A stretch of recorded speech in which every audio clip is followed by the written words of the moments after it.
Welcome to Beacon of Creation, a weekly podcast on game design through the lens of Magic the Gathering. I'm Tim. I'm Kayiu.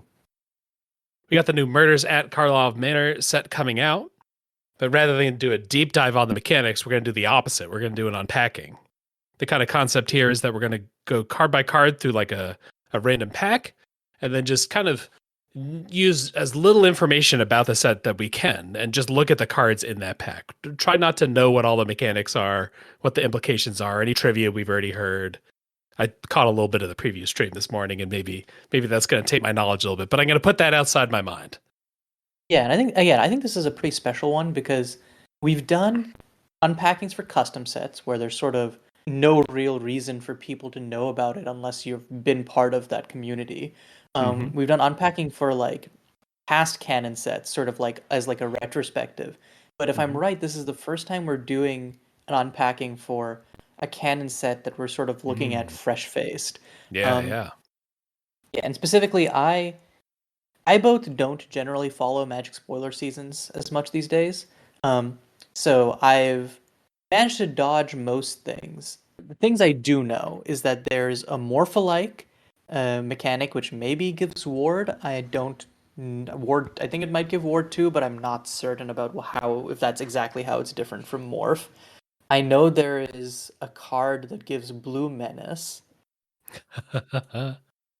I know obviously the general theming of it. And because of the general theming, one other thing I know is there's like a clue crossover, and because of the clue crossover, there are like a common cycle of cheap equipments that are just like items, like murder weapons. And I'm pretty sure that like there's again like there's other stuff that I like have maybe heard in passing, but like I've not retained at all. These are the things that I remember strongly about the set. So I'm excited to jump into it. Yeah.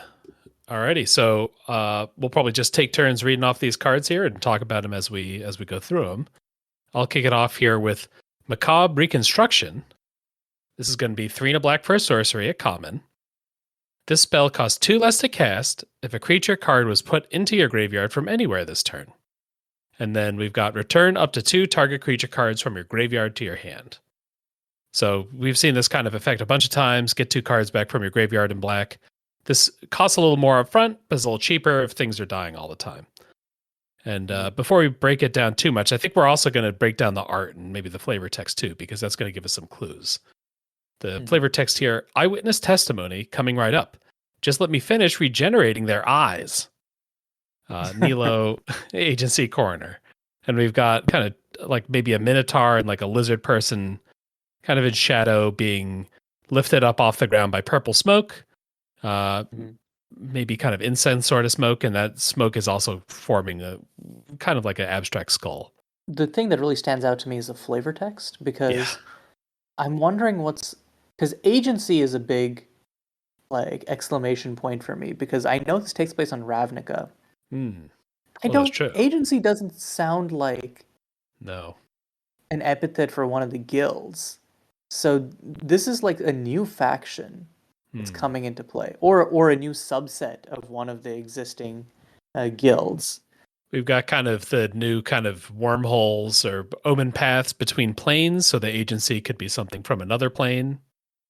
Please give me some sort of like interplanar like security committee. You know what I mean? Like I always love the idea of like essentially Interpol, but for like multiverses. I feel like the concept's been explored like a few times in recent history in like popular fiction, but it's a concept that never fails to get me excited. Yeah, the Loki show was a big one for that, right? The Time Variance Authority. Yeah. I guess the only other thing that I feel like we can hook onto here is that this discount kicks in if a card was put into your graveyard from anywhere this turn. So it's not just if a creature died, it's not morbid. You could also mill something, discard something. I guess milling would probably be your main in. So maybe milling or something like that matters a little bit in this set. Maybe, but I think discarding could also be a real thing, given that that is a very like Rakdos thing to do, discarding.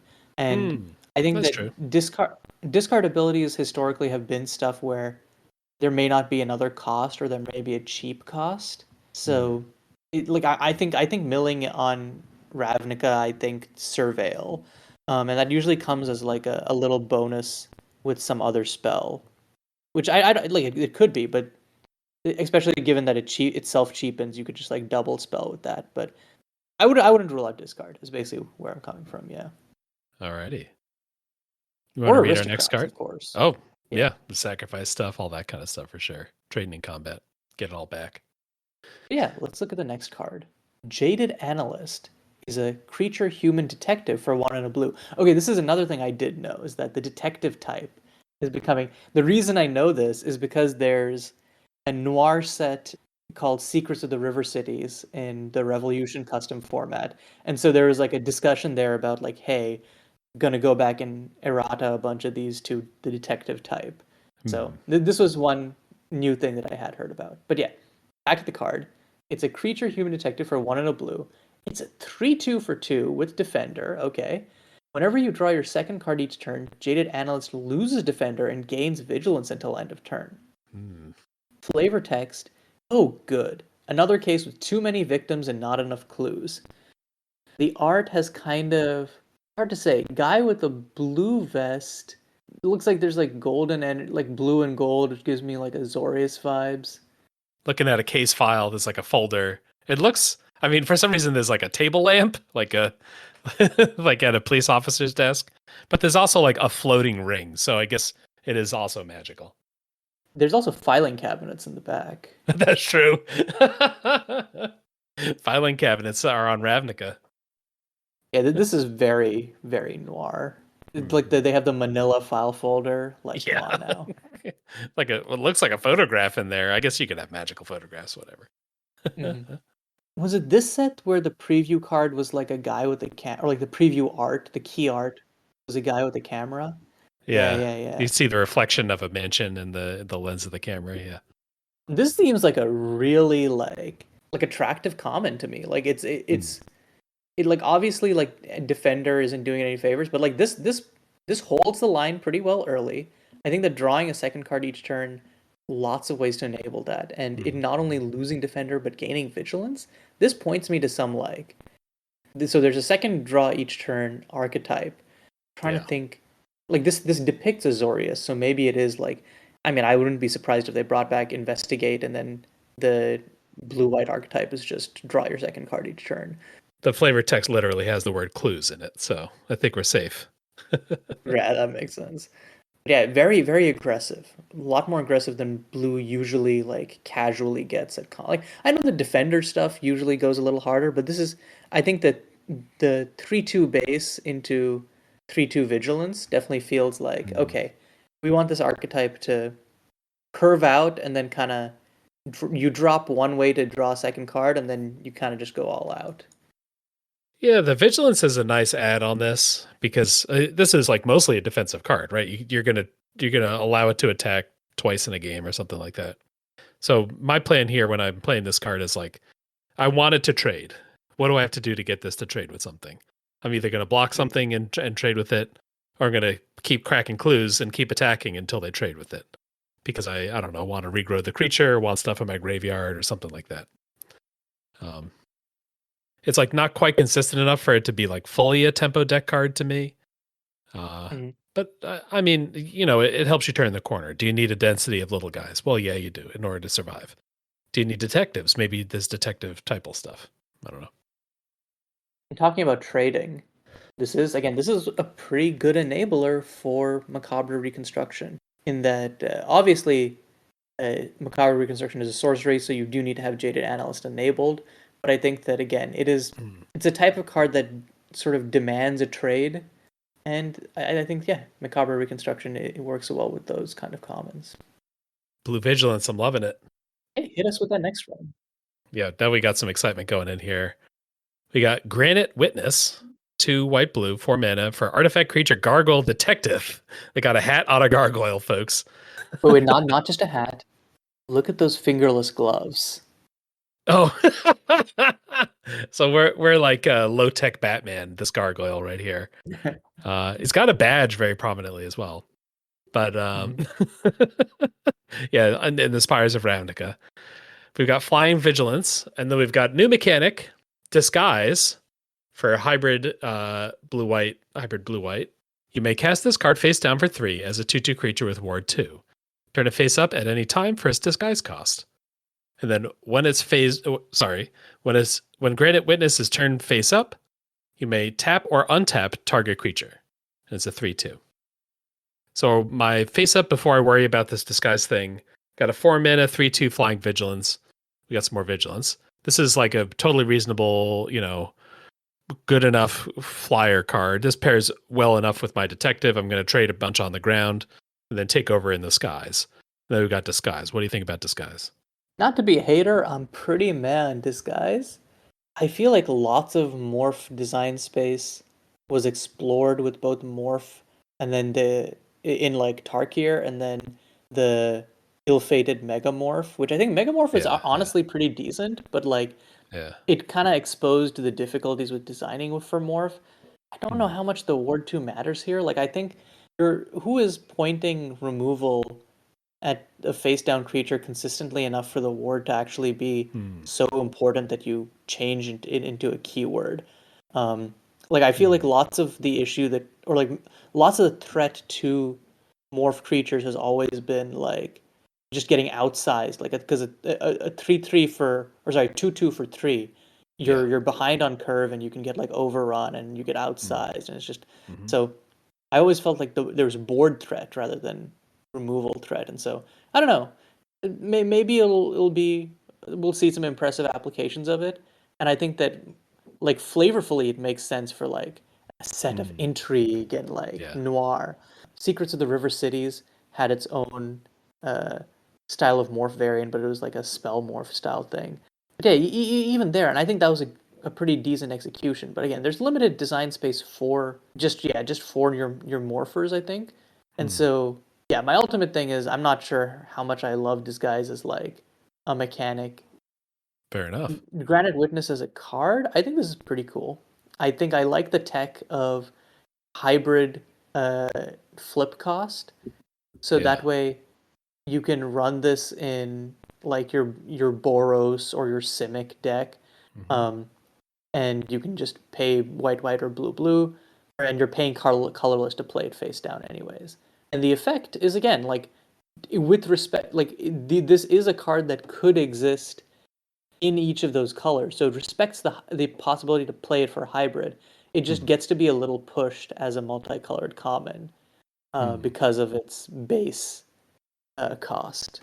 Yeah, you either need to pay 4 mana or you need to pay, 3 and then 2 mana. So if you want to play it in just one color, you got to pay a little bit more total mana. But if you play both colors, and you get a little cheaper, and you get like the vigilance on a flyer with only 2 toughness is maybe not the most useful. Like that's something that I'm expecting. Like I guess I could block like a 1/1 flyer, like a spirit maybe or Orzhov stuff. I guess the one of the things about doing Ravnica in just one set is how you get 10 guilds in one set. Because we've seen like all the other Ravnica sets, all the other like guildy sets, I guess maybe not Dragon's Maze, but all those really guildy sets, they have to do a lot to like provide fixing and do a ton of gold cards at common and uncommon. Here, maybe because I can disguise and play this in a lot of different decks, I can get gold cards at common without just having like way too many gold cards and way too many different color pairs that no one can use. So this is like maybe the solution to get the Ravnica feel at common. We saw in like Ravnica Remastered, which came out recently, kind of took the strategy of just like tone down all the gildiness, like just have like a kind of normal set, but with Ravnica cards in it, like not heavy on gates, not heavy on like playing individual guilds. I don't know that that's like very Ravnica feeling. It's successful in what it needs to do, reprint a bunch of Ravnica cards. But here, with this Granite Witness, maybe with like a whole cycle of 10, we get a lot of common gold cards. And we can still feel guilty, even if we are only doing one set of this.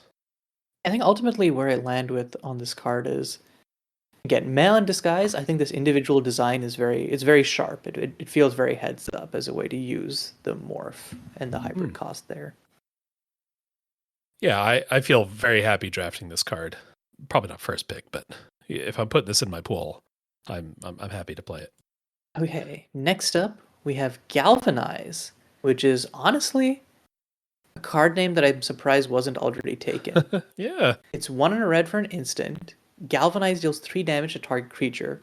If you've drawn 2 or more cards this turn, Galvanize deals 5 damage to that creature instead. With flavor text, why doesn't Kylox put an off switch on these things?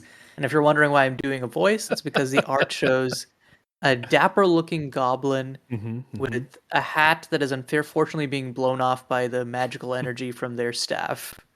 Yeah, they got a lightning magic wand or something.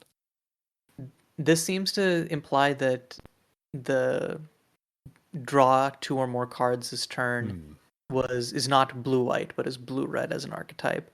I don't have much else to say. Oh, I guess who is Kylox? That is a named character to hook onto.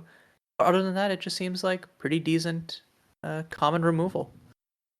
Yeah, this seems like the good red removal spell at common for the set. Like deal 3 very consistently, and then maybe deal 5 for 2 mana, which is great.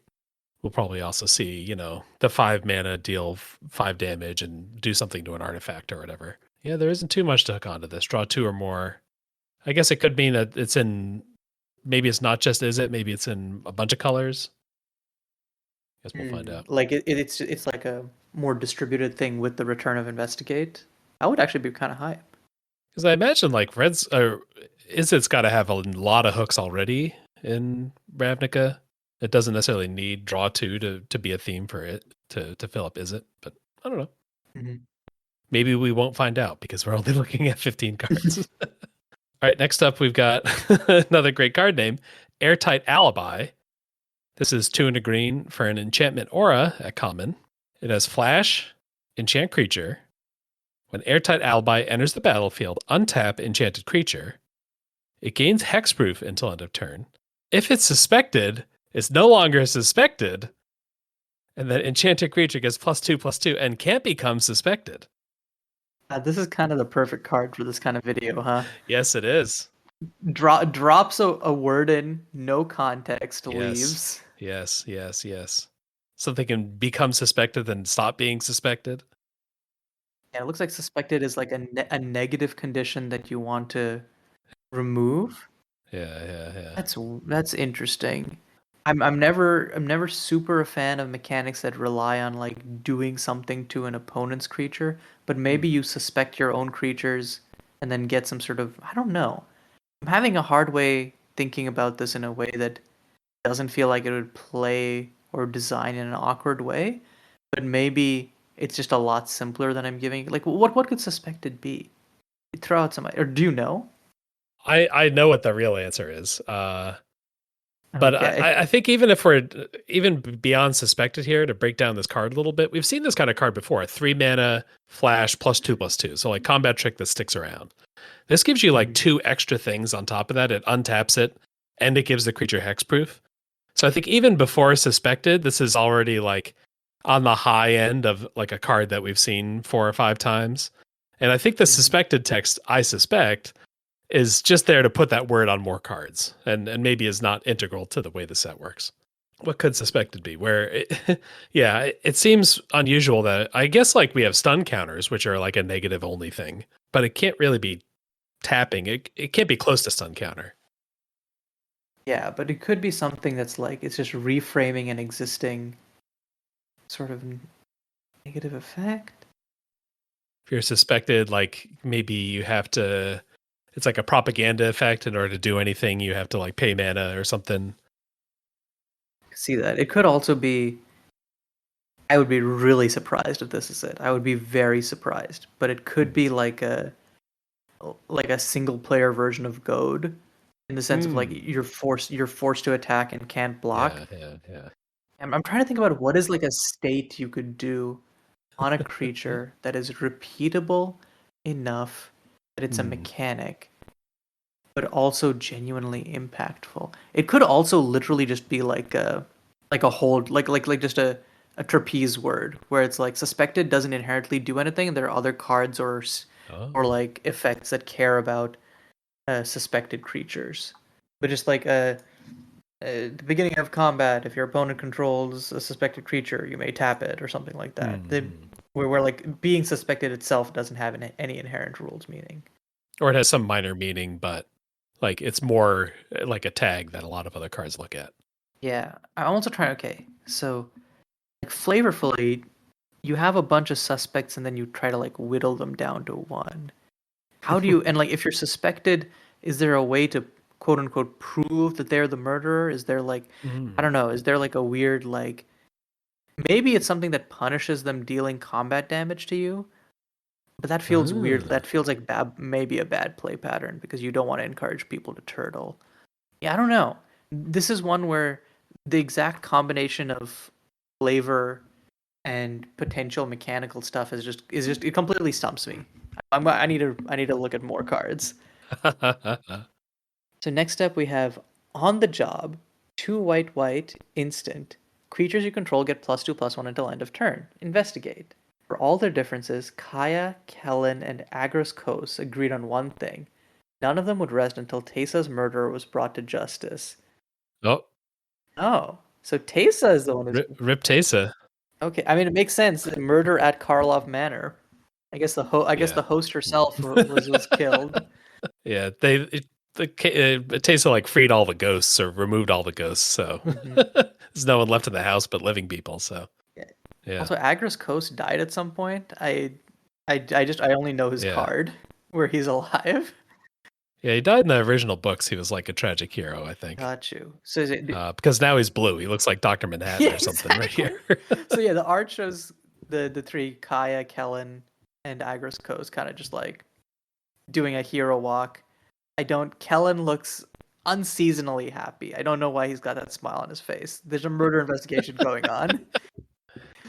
Yeah, he loves being on the team. He's just like a happy little guy. Kellen, people are dying. I'm just happy to be here. Well, they put aside their differences. Kellen wants to just have fun, have a ton of fun. Agris Koss is grumpy about being dead, and I don't know, Kaya's doing her job. So those are their differences, and they're putting those aside. It's like it's a buddy cop movie.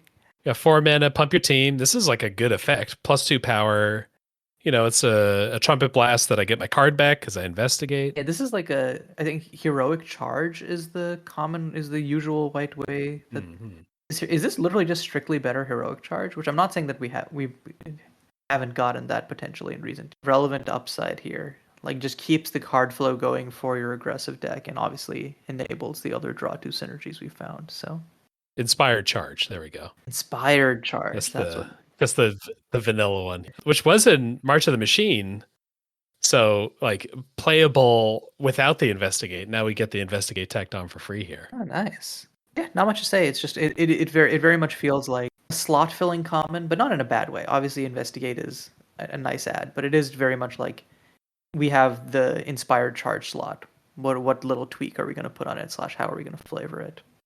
This does kill people. It kind of sets up that. I mean, I guess if Kaya's here, Kaya's part of this agency or whatever that's traveling across the plains looking for murderers or whatever. And then Kellen's just do whatever he wants. He's just on different planes having a great time. All right, next up we've got Dog Walker.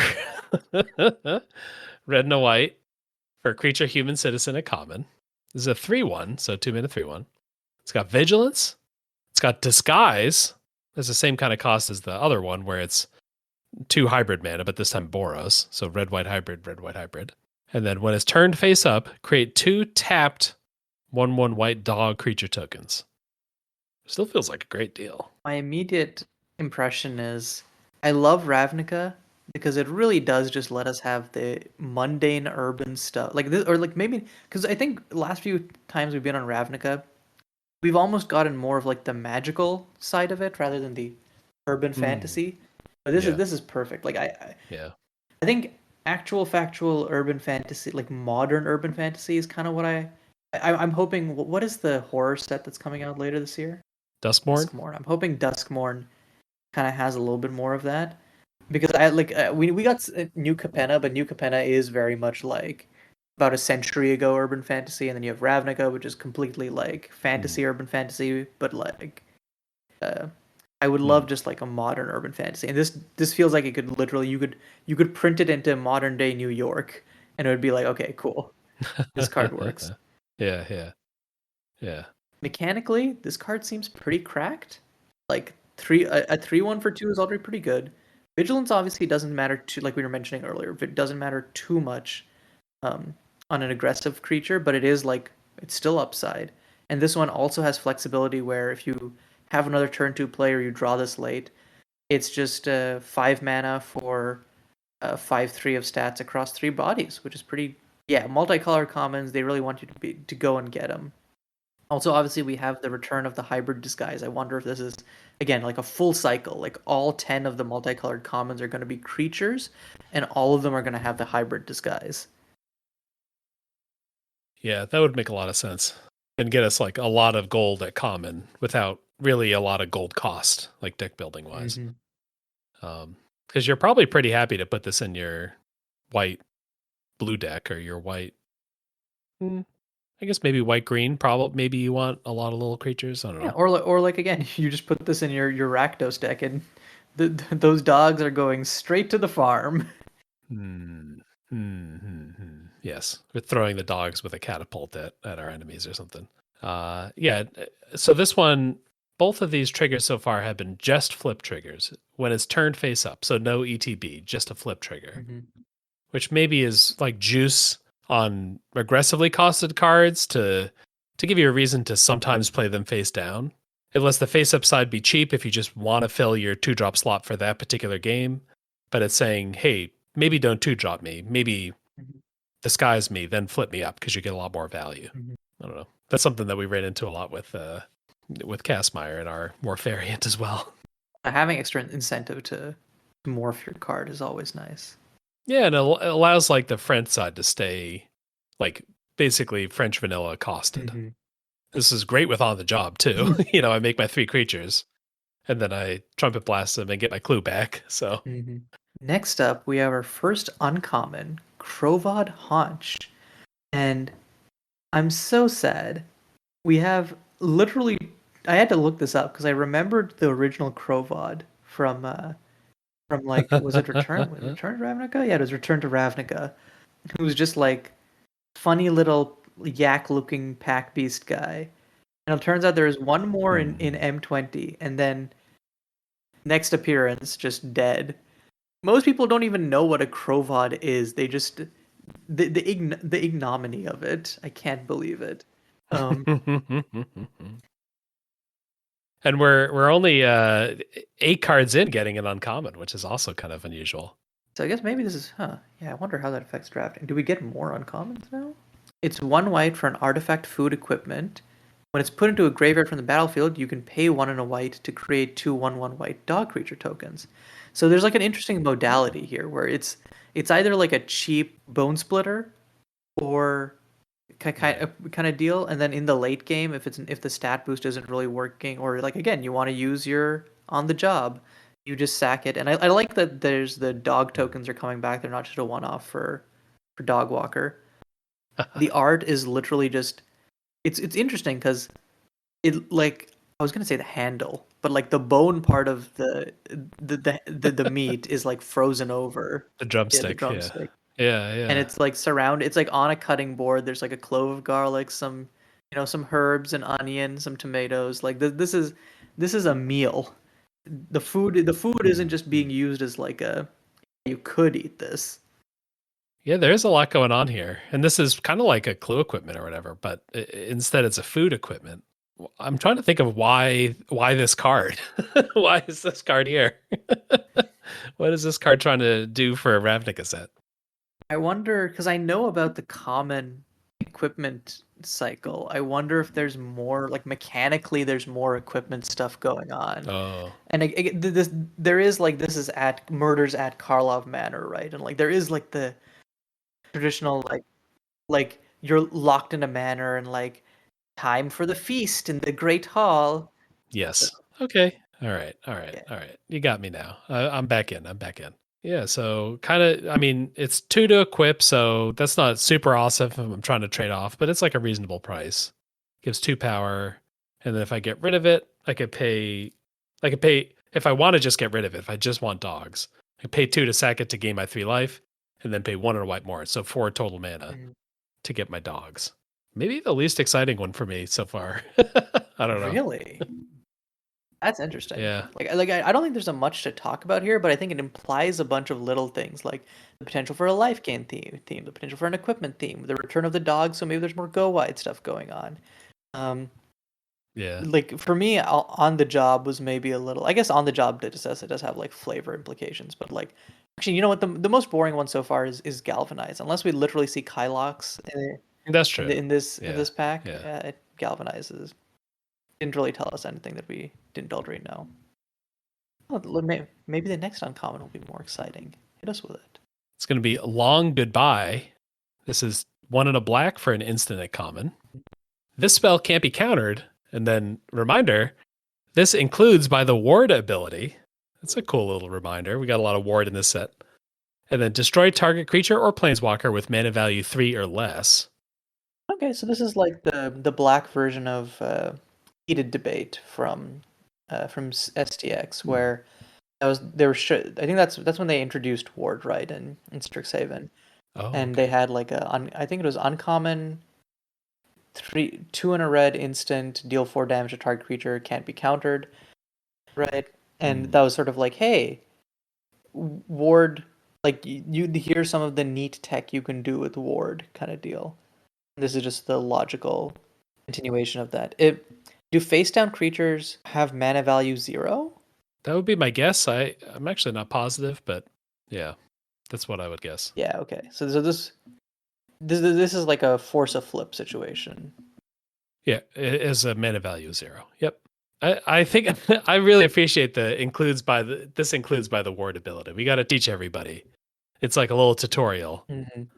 I don't know. I'm really enchanted by the use of like this spell can't be countered is kind of not super relevant on this card overall. Killing a little creature, it's not that competitively costed. Like we've seen a million of this spell, but putting this spell can't be countered as a rider to specifically highlight how much ward is going to be in this set on all the disguises. I love that. It does highlight that, like, I think a ward can be a little confusing for new play, Yeah. what the countering part of it means, but it does allow for neat Yeah. things like these. The ward is this like weird trigger, blah blah blah. Yeah. Also, we have flavor text as the days grew longer, so did the list of missing persons. And then the art here is like the shot of a wall with like maybe a little broken down on a wall, maybe a basement or something. But then the kind of feature of this is that there's like a shadow in the middle of a person, but the shadow is dissipating and the person seems to be like stressed out. Their fingers are crunched. I don't know how we're able to see their eyes in the shadow, but we're seeing their eyes, and their mouth looks unhappy there. We got this little goblin pointing up at the shadow, a goblin shadow pointing up like, I'm getting you now. And then some other threatening shadows there too. Yeah, I can't tell if because the goblin looks kind of threatening, but the one on the right, Yeah. which looks kind of lizardy maybe, has like a look to it. Oh, yeah. Maybe he's a little surprised. Yeah. Maybe the goblin's just like, that's weird. That guy's disintegrating. Why can I see the mouth on a shadow? Yeah, interesting lore implication where it's like, okay, so it's not just Teysa who's victim here. There's a bunch and it's not just like high profile characters. We're having a bunch of low level people disappearing. Is this like a murder? This could also, I'm wondering if this is like I guess it could be a murder, but if it's specifically missing persons, I wonder if there's like some sort of like maybe transporting or kidnapping people. There's like some sort of ritual thing going on. It does feel like the whole noir vibe, like we're kidnapping people for this ritual that we're gonna do, kind of crazy thing. Next up, we have Living Conundrum. 4 and a blue for creature elemental, hexproof. If you draw a card while your library has no cards in it, skip that draw instead. As long as there are no cards in your library, Living Conundrum has base power and toughness 10/10 and has flying and vigilance. And it's a 2/5. This is an uncommon. This reads like a rare. Like, unquestionably reads like... But I guess maybe, you know what I'm actually hoping? Because if this was a rare, this would be like kind of a, because there is that category of rare where it's kind of like an aspirational thing, but how many times do you actually get to go for it when it's kind of just a kitchen table option and you don't get it that often in draft? So maybe this is like moving that to Hmm. uncommon to like give that aspiration. Like it's weird enough that it normally would be a rare, but they're trying to give the aspirational ability a chance to flourish.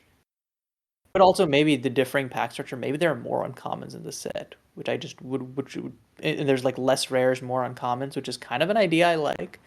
There's also the idea that like, what if this is not aspirational, or they're like self milts? Like we talked about surveil earlier. Like is this reasonably Hmm. achievable in the limited that you can like mill yourself out? I guess clues are another way that you can like draw through your deck, but I also feel like if you're just strictly drawing through your deck, then you're probably Yeah. you're like winning already. So yeah, I don't know. This is a very odd one to me. Yeah, the I guess the original would have been like Laboratory Maniac from Innistrad. Mm-hmm. You draw a card with while your library is empty, you win the game. Mm-hmm. This is like a slightly milder. You only get a 10/10 flying vigilance uh, for emptying your library with hexproof. Yes, yes, yes. Notably, Laboratory Maniac was rare originally, but they've downshifted it in like master sets to give people more shots at doing the dream. Mm-hmm. I think that was maybe we could let people have Laboratory Maniac a little bit more often, maybe if we wanted to let people have a little more fun. Mm-hmm. Um, as Conundrum is saying, go and do it. I'm playing this in the same deck as Macabre Reconstruction, our first card, which was the one that said like, "Hey, if a creature card is put in your graveyard from anywhere, it's cheap. Mm-hmm. It's a cheap recursion spell, and is getting creature cards back." So I'm milling my blue creature here, and then I'm bringing it back like right near the end of the game Mm-hmm. to then set up a victory. 5 mana, 2/5 hexproof, like that's a super solid blocker. You need like Death Touch or something to get through that. Mm-hmm. And then you're just biding your time until your library's empty. This kind of looks like a Strixhaven card. Oh yeah. I guess it has the little halos on the books, but yeah. I'm trying to. Was Living Lore like a Ravnica card? Because as soon as I saw this, I was thinking of Living Lore. Dragons of Tarkir. Ah, okay, okay. So Yeah, yeah. not at all Ravnica, but yeah, okay. The library stuff does look very Strixhaven. All right, next up, we've got Assemble the Players. This is 1 and a white for an enchantment at rare. We're hitting the rare pretty early in this pack. You may look at the top card of your library at any time. Once each turn, you may cast a creature spell with power 2 or less from the top of your library. Alrighty, so we can cast disguises from the top because we can cast anything as long as it has power 2. So if you cast face down creatures, then they're power 2. If you just stack your deck with weenies, then you got power 2. That's pretty neat. I didn't make that connection. I feel like how to give white card advantage is maybe the most Hmm. contentious topic, and there's definitely a degree of Yeah.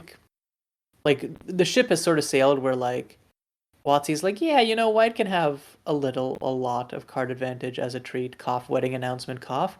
But uh, this feels like a more scaled back, reasonable version of that, where it's focusing on white's strengths, which is playing to the board, Hmm. rather than getting unrestricted card advantage that can sometimes be an issue in like mid range decks where you're just getting like your removal and other engines rather than like getting advantaged on the board. And yeah, so this feels like pretty reasonable. It has kind of the maybe standard white card draw thing of once each turn, first of all. Mhm. Before you dream too hard about going off with this. This is a once each turn you can cast something off the top of your library. Yeah, it definitely makes up for it by being pretty cheap in and of itself.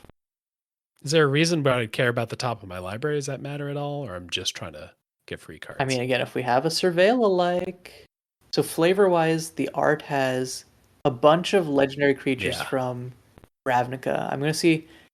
So that's Judith in the front. We have Massacre Girl. Um, I think that's Tolsimir, but I can't be Hmm. sure. We have Aurelia, of Yeah. course. I think that Goblin is Hmm. Krenko, but it's hard because they depict him in so many different ways. And then in the back we have Hmm. Tristani, I believe. I love the way Aurelia is sitting, just like The most awkward seat ever. Aurelia 100% looks like she's waiting at the dentist's office. She doesn't want to pick up a magazine because she doesn't know how long she's going to be there, but also her legs are starting to cramp up. Do you want to read that flavor text? Oh, yeah, yeah. We've got all will soon be made clear, but I can give you this. Our killer is here with us in this very room. By Alquist Proft. I don't know who Alcus Proft is. That is an interesting hook. Um, but also Seems to be the detective. It has a very like Benoit Blanc feel to it, like Mm. or just traditional fantasy. Like I can assure you that the murderer is with us in this very room. Yeah. Like this is the kind of flavor that makes me kick up my feet and giggle. It is just so perfectly hitting on the center of what makes the genre exciting and what I think works to make this a good piece of genre fiction. Like it's taking the traditional like it again like I it's interesting because it feels like the murder like is known outside in the city and there's stuff going on, but it's also sort of like a closed, not closed room, but like everyone's here in like the mansion sort of. And I love that it's like it's marrying like the tropes of this hard-boiled detective fiction with the absurdity of all of these like magic characters. Yeah, two murder ladies, Mm-hmm. two nature pals, and a justice angel are all just hanging out. Mm-hmm. We're getting the detective flavor pretty strong, Mm-hmm. like the parlor announcement of like I'm about to announce the true murderer, and it's someone in this picture, which implies that that whoever the murderer is in this picture, whatever the secret of the set is. I've been wanting like a proper Celestia villain for so long, so I kind of hope that it's Mm. Tristani, but I kind of doubt that it would be Tristani because I feel like Tristani is it theoretically has like lots of cool character, but I also don't know what their motivations are, and I feel like the Tristani would kind of has the personality of white bread in recent years, but I think that Tristani has like so much potential. It's gonna be the boring answer is it's gonna be Aurelia. Like I think that's my boring college shot is that it's gonna be like, oh, you wouldn't guess that the angel would do it, but it's the angel, and she was angry. I feel like again, like I have a decent amount of faith in Magic Story Team, but I also don't know. I feel like I feel like it's been a little while since the Magic Story Team specifically has really gone out of the way to surprise me. Like I think the lore and like general like world building stuff has been really great, but the actual story has not been hitting for me. So this is the reason I'm making this call shot. But I'm hoping to my gut it is Tristani, or maybe someone not even depicted here. Maybe Lazav is actually the like the rock that Aurelia is sitting on. Maybe it's you. Maybe it's the person looking down this aisle. Maybe it's Alquist Proft. Why is everyone trusting this guy? He's hoodwinked everyone. Also interesting thing is that okay, so you've marked foil. I'm wondering. Okay, so we have a land, a token, and a foil, and what is the last card? I went kind of in the order from the article, so I'm hoping that that's the order that these packs are in. Gotcha. We got 4 cards left. Okay, so next up is just basic island. Let's look at the art and see if we can discern anything. It's like a little lily pad garden. Sorry, there's like a lily pad like pond with a bridge leading out to like a platform in the center, and then Ravnica in the background. I don't know how much you can really glean from this. It's honestly a little disappointing. I kind of wish they'd gone a little bit more camp. Like, give me this exact fountain, but like in the courtyard of a mansion or something. Do you want to just like double up and read the next card because you got stuck with the land? Yeah, sure. So next up, okay, so this is another uncommon. So wait, so this is a fourth uncommon in this pack. Okay, it's Aftermath Analyst. 1 and a green for a creature elf detective. When it enters the battlefield, mill 3 cards. Okay, that's isn't surveil, but it's a way to get stuff into your graveyard.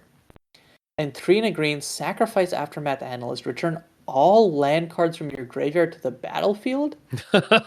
Boy, with flavor text, Could someone bring me more evidence markers? Like a lot more? Yeah, this is again a a 1/3 for 2 that mills 3 cards. Pretty solid. Again, we've seen a lot of ways that mill could be used to your advantage, from going all in with it with Living Conundrum to just getting decent value off of stuff like Macabre Reconstruction. And then that last ability again, whoa, they're really pushing these uncommons to feel very rare like. And again, I don't hate it on this one. Like this one, good utility, and then you in the late game you can cash it in to really ramp big. This feels a little bit like a what was there's one from Ixalan. Was it like a World Shaper? Yeah, World Shaper. Whenever it attacks, you mill 3 Oh cards, and yeah. when it dies, you return all the land cards from your Wow, to the that's a battlefield. pretty Yeah, yeah, close yeah. comp, actually. Yeah, that's pretty exciting. If I'm milling a lot, like I can spend this 4 mana to ramp.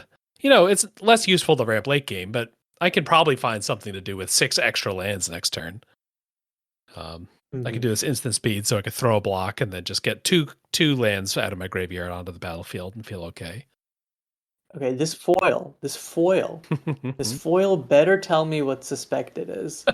I've been waiting this whole. I've been patient and quiet, Yes. but you're telling me that in this set, which has we've seen 2 other mechanics from, one of which is the most reprinted mechanic of all time, and the other of which is just a subtle variation on an existing one. Yeah, I feel like Suspected has to be like the big marquee mechanic of the set, but we haven't seen it on any other we cards. haven't seen what really to do at the graveyard. It feels like it's being hinted too hard to not have a mechanic.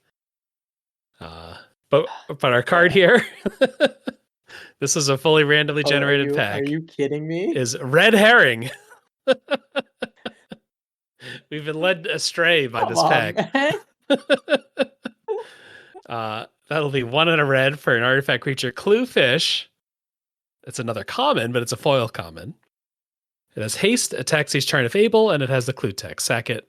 This is actually the most galling final card that it possibly could be. And foil, so Oh it's just man. shining at you. And then the flavor here, Thopters are but one option in our suite of autonomous surveillance solutions, Kylox. So Kylox is kind of a gadgety mastermind. And it's a robot fish jumping up was it a salmon style, jumping up a waterfall. Yeah, so and Kylox also made the staff on Galvanize, Yes. so some sort of artificer, and it says our suite of autonomous surveillance solutions. Like surveillance is usually Dimmer's thing, but these are both on red cards, so maybe this is related to the Yeah. newfound This agency. agency, yeah. Maybe it's like a cross guild alliance of people who are trying to solve what's happening in Ravnica, or maybe just like could just be a cross guild assembly in general.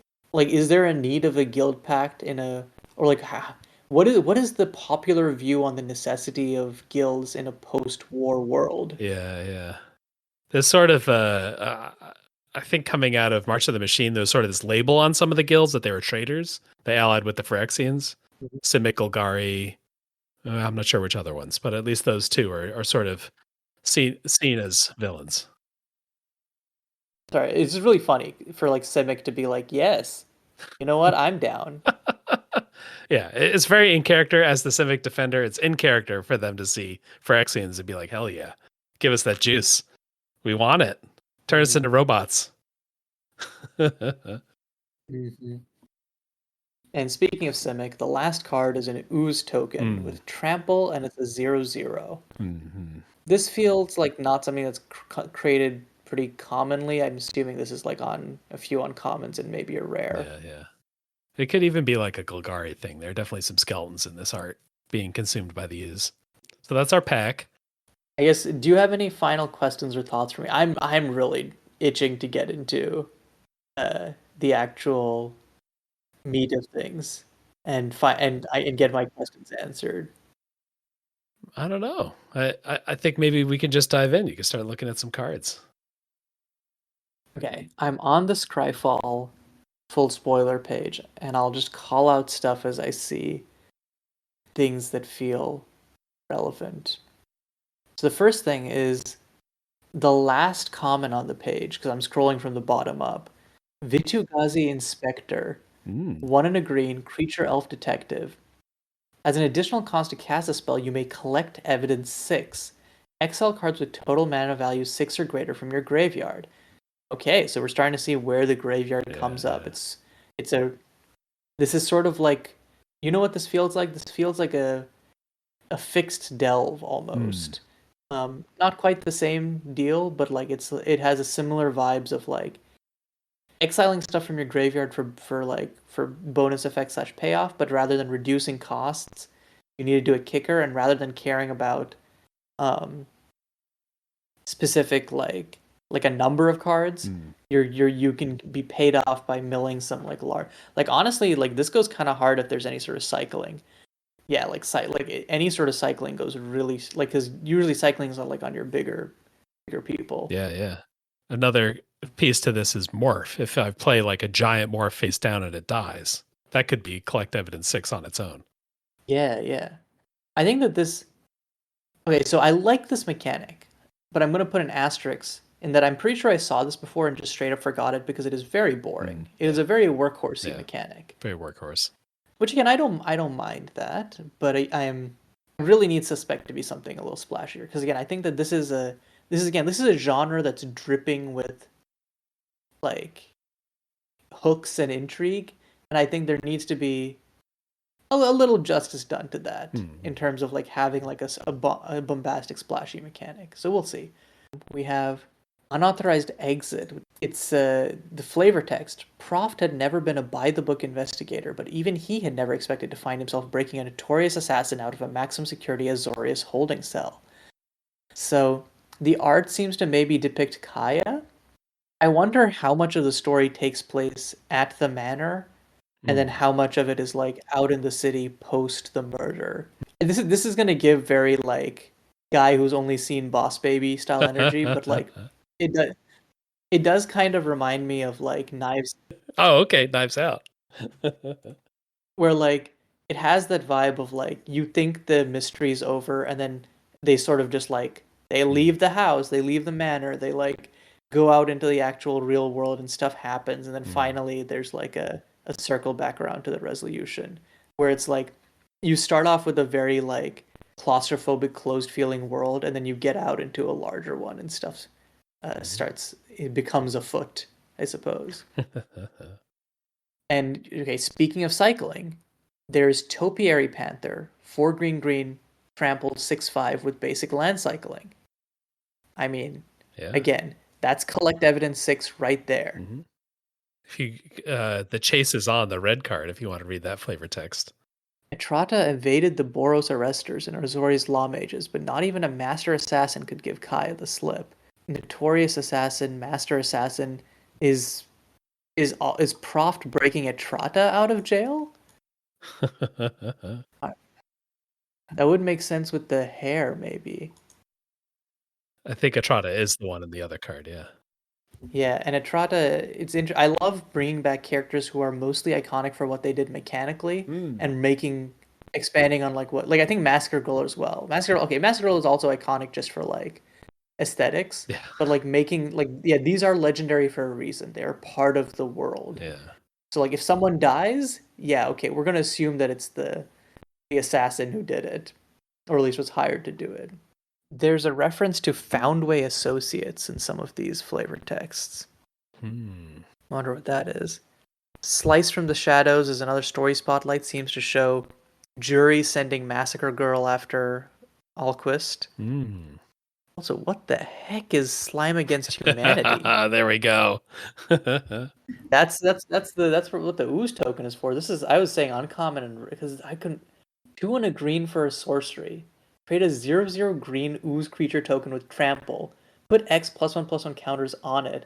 For X is 2 plus the total number of cards that you own in exile and the number in your graveyard that are oozes or are named Slime Against Humanity.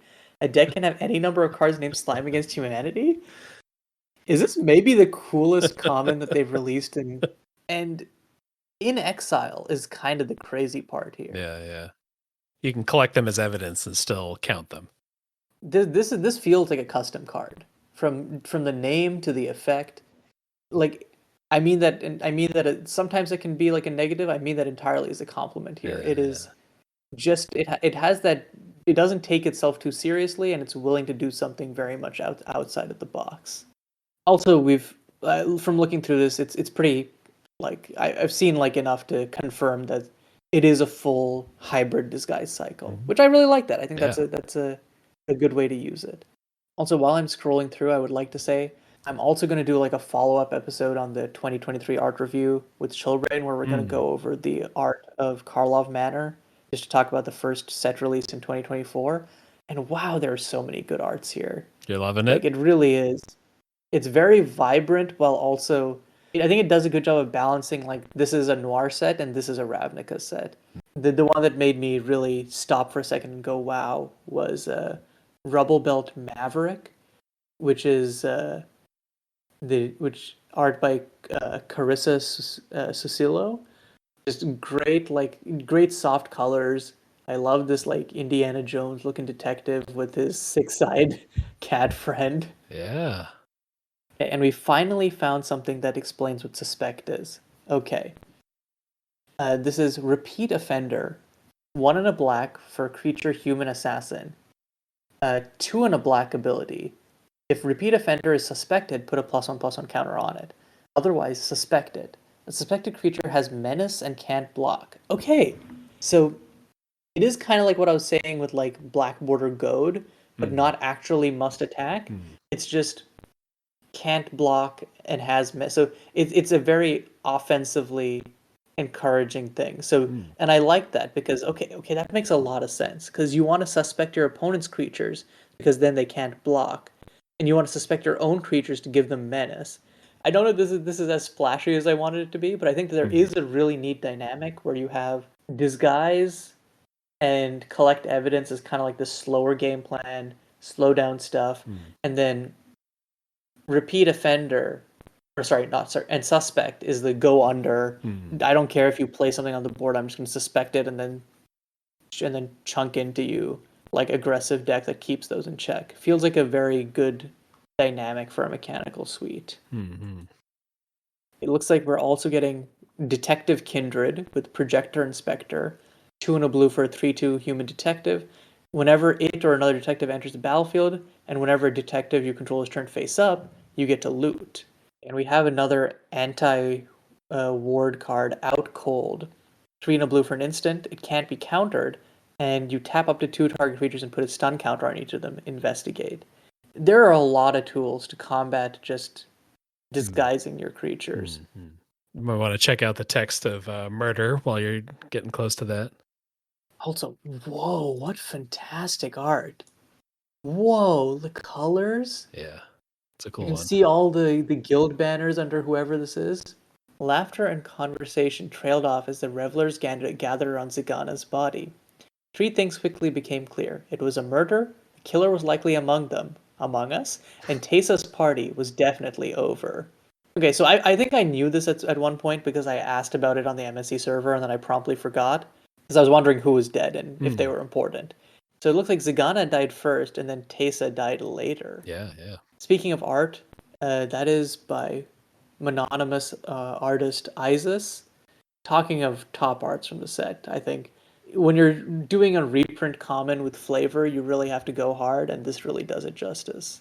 You kind of don't want to just show a dead body, and instead it's like this is sort of showing the character and showing obviously a dreaded scene Mm-hmm. in kind of like a little different way than you'd normally expect to murder a spell, which is usually a dead body with a weapon in it. I'm not going to read any specific cards, but there are a bunch of stuff that cares about creatures with power 2 or less, which is good both for aggressive decks and also for disguised decks. Again, I'm liking how, again, I really wish there was like a marquee splashy mechanic here, Mm. but I really like how the mechanic suite works together. It feels like a very clean way of like playing. Mm. Also, Loxodon Eavesdropper seems to confirm to me what we were speculating earlier, which is that investigate and also drawing second card each turn is a color agnostic theme. It's a green creature that investigates and cares about second card. I actually think of this set as maybe being closer to a custom set is in that it's like got a bunch of really solid mechanics, but it doesn't have like some crazy sort of over the top unusual thing going on. That's interesting. I mean, there are custom sets that do that, but I feel like lots of custom sets are built from that. What is something that's never been done, and why can I make it work? How do we make the murder mystery set? And let's not do anything too bizarre along with it, maybe. Escape Tunnel is an interesting card I'd like to talk about. Yeah. It's an evolving wilds where it has an interesting upside where instead of using it as an evolving wilds, you can make a creature with power 2 or less unblockable, which means you can make a disguiser unblockable, flip it after it's been unblocked, get a bunch of damage in. And I like it as just, again, I think it's very difficult to come up with variants that feel meaningful of some of these really staple cards like Evolving Wilds that don't like Fabled Passage them into constructed playability. Yeah. So this one's pretty cool. Yeah, you're probably not slamming Escape Tunnel into a constructed deck just for that second ability. But we would be happy playing this in limited. We want a couple common color fixers in limited. This is a good little plus up on that. Also, we have another story. I've been passing through some of the story spotlights because they are showing stuff that seems a little granular for me to understand. But Demand Answers, pretty straightforward. 1 in a red instant. It's Thrill of Possibility, except you can also sacrifice an artifact. Tormenting Voice, how far we've come.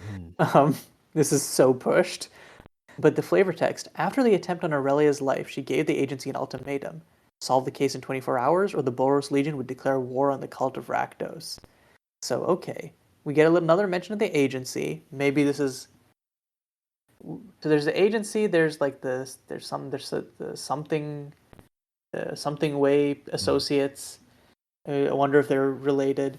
But the agency, we see Kaya and I think Kellen at the bottom of the art there. So looks like the agency is like some sort of like special forces team that's like come together to solve this.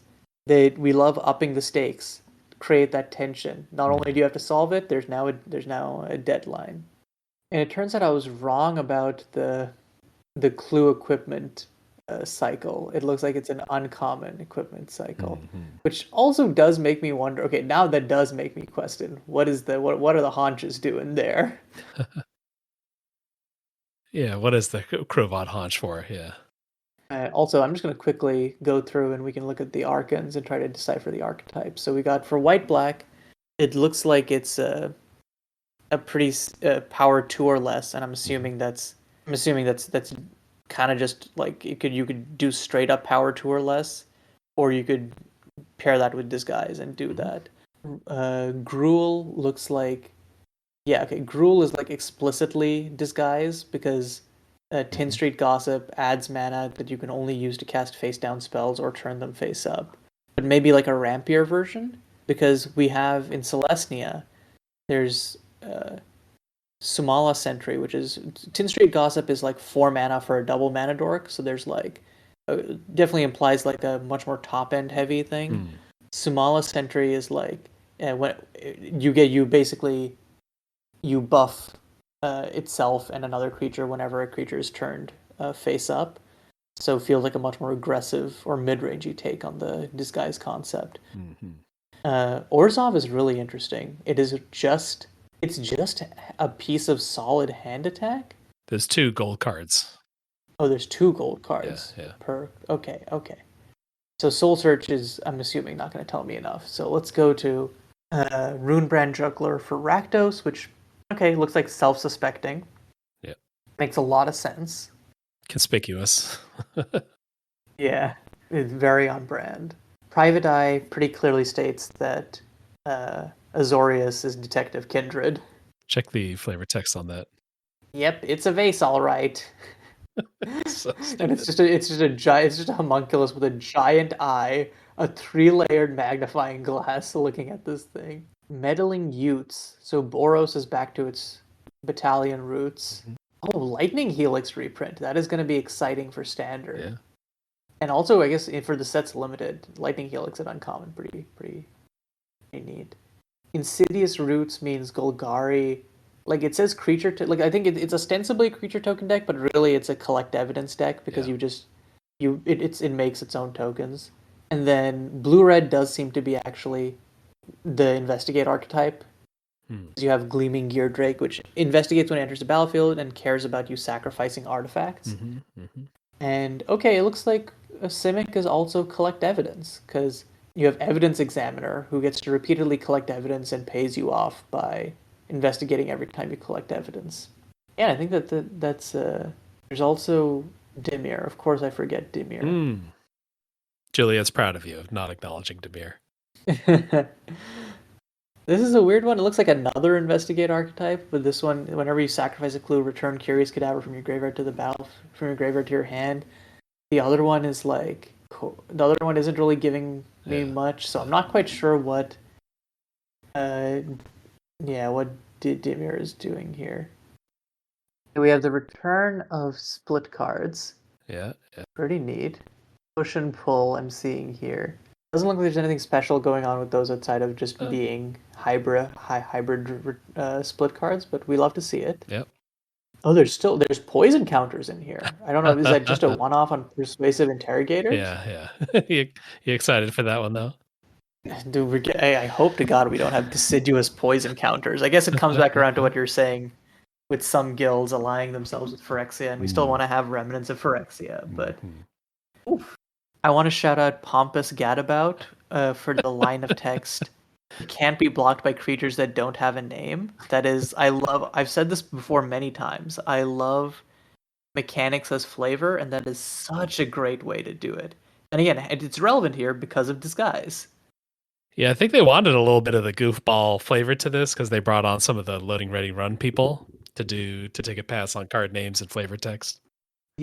I think that it does really feel like a very camp set. It's camp because it has to be camp because Ravnica is such a ridiculous place, but it also feels like it plays some of the tropes straight. It does it justice. And I think that is kind of the good part and the drawback of Magic sets is that they're so large that you can never really just nail down one tone. You have to be willing to compromise and have a spread. Like you can have a general feel, but you're gonna have to have a range within field that you're trying to go for. Also, just another story spotlight. It doesn't add up, where it looks like Etrata isn't Zigana's killer. So who could it have been? Oh yeah, I saw the art for Frantic Scapegoat. What a goofy little guy. I also love the flavor of self-suspecting. It really reminds me of there's an animated movie character who. Oh yeah. What is the character from Is it the giraffe from Madagascar who's like a hypochondriac? Oh. Oh there. Oh okay. Yeah okay. Case. Okay. I think I saw these in passing, but didn't look at them too closely. And I don't know if I realized that they were a new type. I thought it was just like a saga or like a class or something with so it's a new enchantment type using the class frame. They have ETBs, and you do something to solve them, and then once they're solved, they have a benefit. Okay, this is a pretty common setup for cards. I do love it.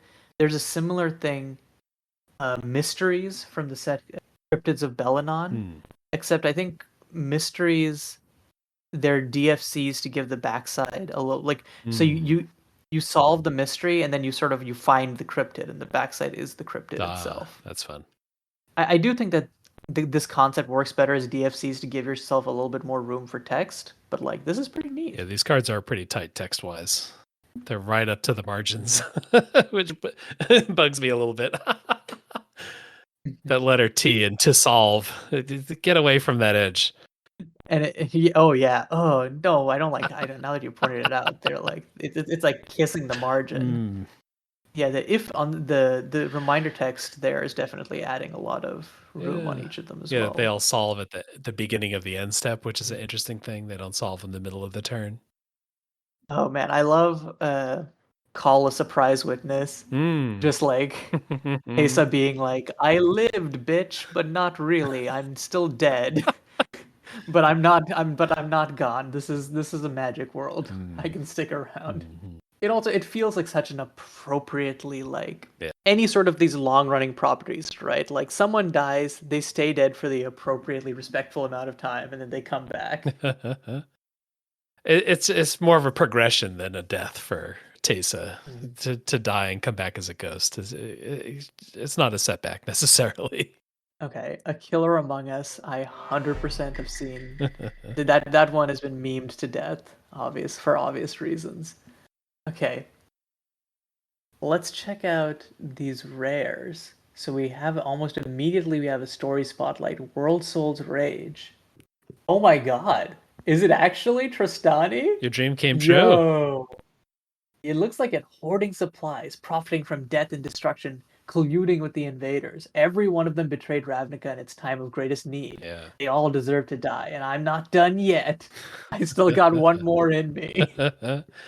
It's one of the three of Tristani. So it's they were discordant, and now they're even more discordant because one of them plotted all these murders. One of them's a mass murderer. Yeah, yeah. Got it.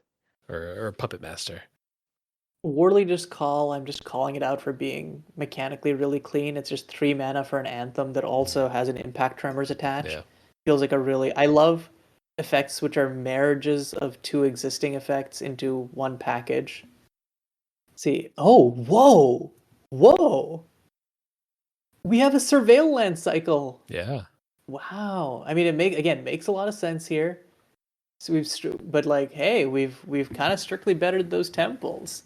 Yeah, and kind of with this new play booster world, they don't appear in the regular rare slot. They only appear in the land slot. That's a lot better. So that means it's going to be both better for fixing in draft and also actually like you. It's one of those weird feelings where it's like you never like that like lands feel like you open a land and you don't like feeling like it's good because it costs a lot of money because it doesn't actually feel splashy or fun in the same way. That seems like a good change. I've seen 10th District Hero before because it continues the story of Mileva. Yeah. The flavor text only hero from Boros. Ravnica/War. Yeah, we'll love to see that. I think there is a little bit of like quick detour. I'm going to make this as quick as possible so we can actually include in the episode. But in Moxtober Cube, there was also a question of like, we have a lot of named legendary characters. How much room do we have for named legendary characters in flavor text who don't have cards? And on one hand, it rounds out the world and makes it feel like there's so much more out there that you haven't seen yet. On the other hand, if you already have a bunch of legends, it can make it feel like, okay, why don't you use that space to flesh out the characters who have cards? So it's kind of a difficult balance to set. I think Mileva is definitely one that captured people's hearts, though. Yeah. Oh, hey, we have a new Niv Mizzet card. Mandatory. Legally distinct Niv Mizzet card from the other two Wooburg Niv Mizzet cards. And hey, we have Kylox, Visionary Inventor. 7 mana for a Viashino Artificer. Okay, so this guy's in the big leagues. I like it's Kellen being the only adventure card in the set.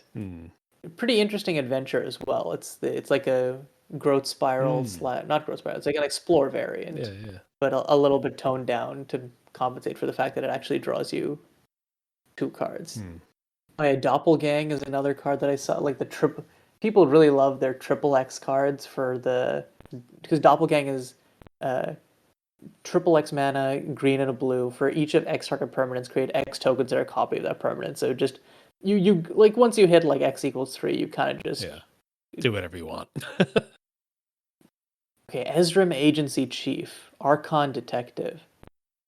Yeah, I think I didn't get like clarity on what the agency and what the like the street people are. I probably, if I read through a little bit more closely, could find it. Yeah, we also have a rare cycle of cases. I wonder. I'll have to go and look at the cases a little bit clearer. I wonder how much they contribute to the plot of the set.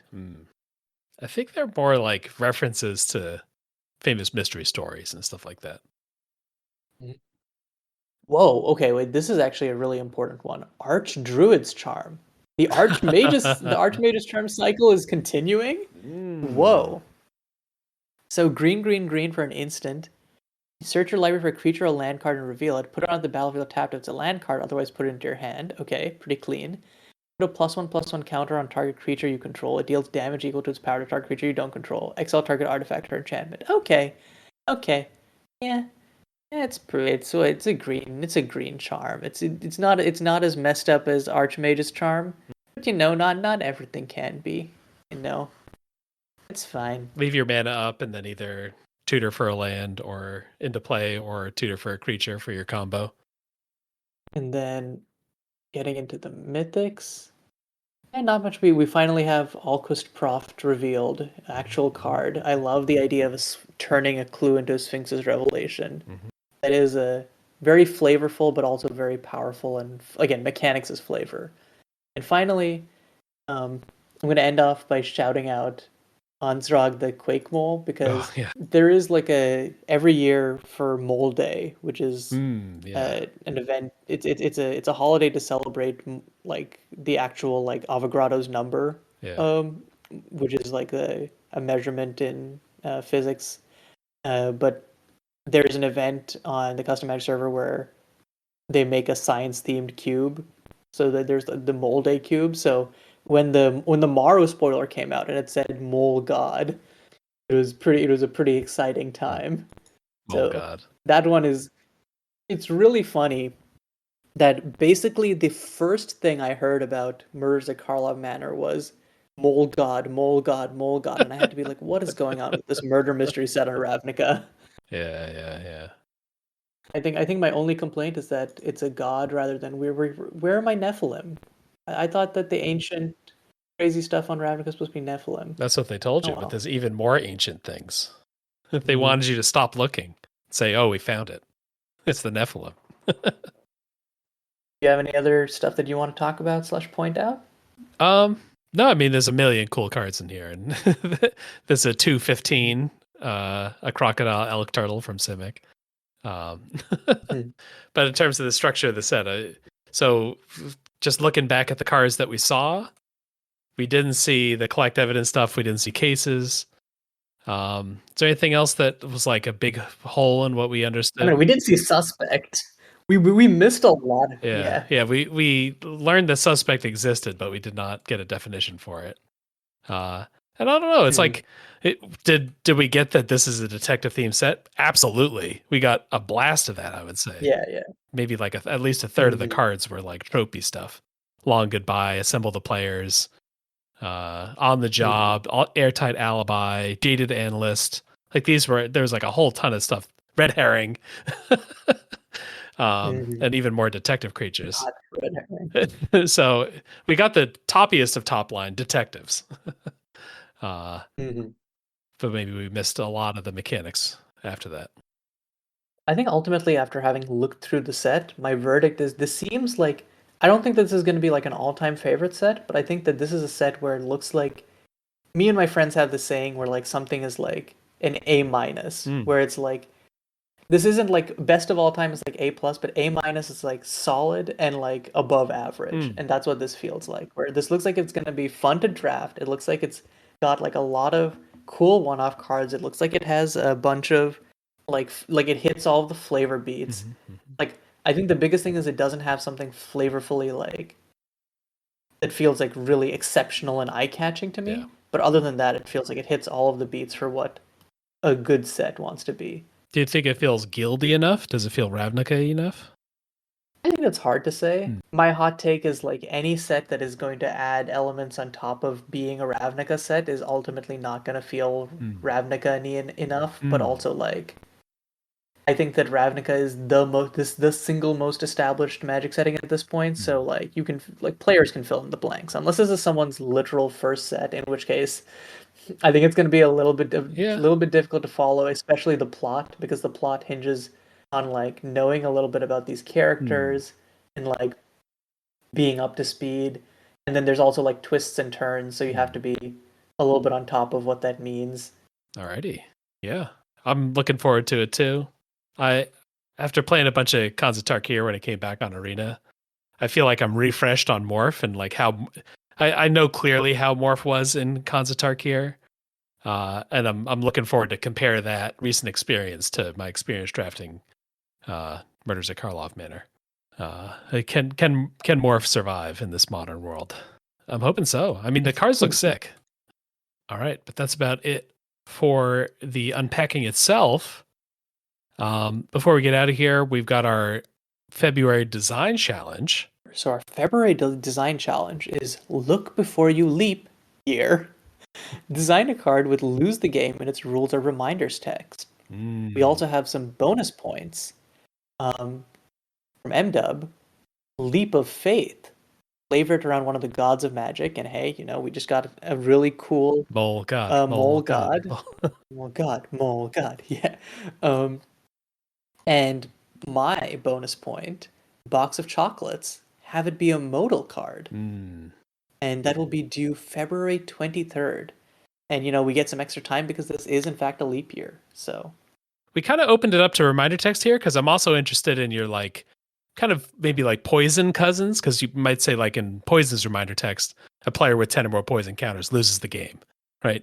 Do you want to give us a different way for people to lose the game, and have it be like a little mechanical stab? I'm curious about that kind of stuff too. I guess if we're bringing back some Nephilim, that might end the game. That might end the plane if too many of those erupt out. So maybe someone could give us the Nephilim that Kaiyu's missing. Would love you forever if you did that. All right, love you forever on the line here. But that's our podcast for the week. Go ahead and join the Discord so you can submit that, so you can talk to all of us. The You Make the Pack has been really popping lately. This is where we've been constructing a pack of cards, one card at a time. In the Discord, people submit all their cards. Yeah, so jump in on that. Or maybe kind of like you, maybe it's the kind of thing where you just watch this pack go by, maybe vote on some cards. And then when it restarts, that's when a new person jumps in. That's like a good time to get on board. Make sure to check that out. We've also got YouTube videos going up. So if you want to see some of the cards, we've got not every episode, but a bunch of the episodes will be up there on the YouTube channel. Anything you want to plug for people? No, I guess obviously MSC Survivor is something I've been talking about. By the time this episode comes out, signups will be over. Oh, okay. But I think that again, it is a community event. So join the MSC server, come and hang out, come and talk about people's cards and the challenges. Awesome. If you need to find me, I'm on Discord. That's the easiest way to reach me, at Tim F. Riley. And thanks everybody for listening. Thanks for watching, y'all.